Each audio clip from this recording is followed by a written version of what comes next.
রাজধানীর বিজয়নগরে গণ অধিকার পরিষদের সভাপতি নুরুল হক নূর সহ নেতাকর্মীদের ওপর পুলিশ ও সেনা সদস্যদের বর্বর হামলার প্রতিবাদে দেশের বিভিন্ন জেলায় সড়ক অবরোধ করে বিক্ষোভ করা হয়েছে।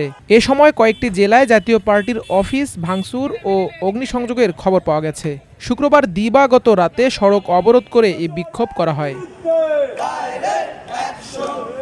এদিকে শনিবার সকালে নূরের ফেসবুক পেজ থেকে দেয়া এক পোস্টে জানানো হয়, নুরুল হক নূরের ওপর গত রাতে হামলার পর এখন পর্যন্ত তিনি আইসিইউতে চিকিৎসাধীন। এখন তার কিছুটা হুঁশ ফিরেছে, সবাই তার জন্য দোয়া করবেন।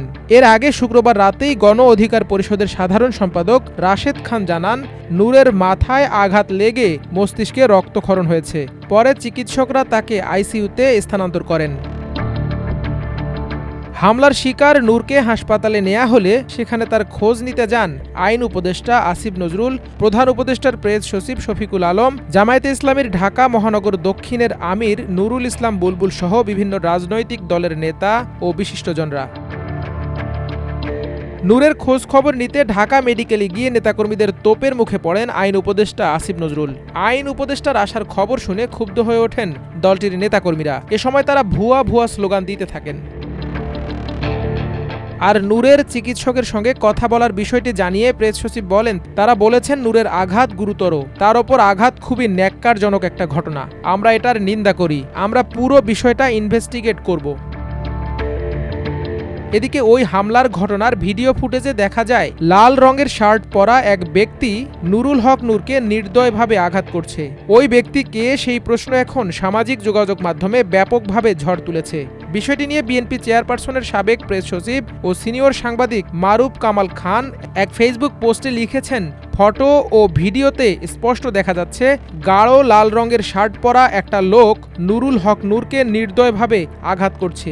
কে সেই বেপরোয়া হামলাকারী, তার পরিচয় বের করে ধরতে পারলে অনেক কিছুই জানা যাবে। কারা খুব পরিকল্পিতভাবে পরিস্থিতি অশান্ত ও নিয়ন্ত্রণহীন করতে চাইছে, জানা যাবে তাদের উদ্দেশ্য বা কী।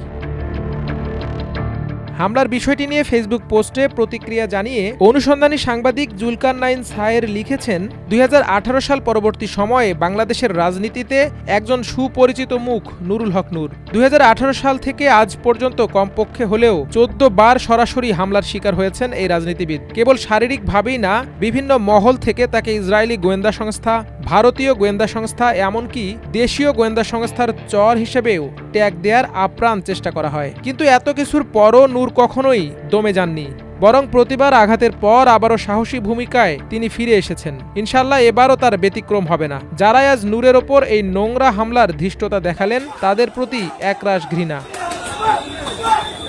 এদিকে নূর ও গণ অধিকার পরিষদের নেতাদের ওপর হামলার ঘটনার তীব্র প্রতিবাদ ও জড়িতদের আইনের আওতায় আনার দাবি জানিয়ে বিবৃতি দিয়েছে বিএনপি, জামায়াতে ইসলামী, এনসিপি, ইসলামী আন্দোলন বাংলাদেশ, এবি পার্টি সহ বিভিন্ন রাজনৈতিক দল ও সংগঠন। মাল্টিমিডিয়া ডেস্ক, আমার দেশ।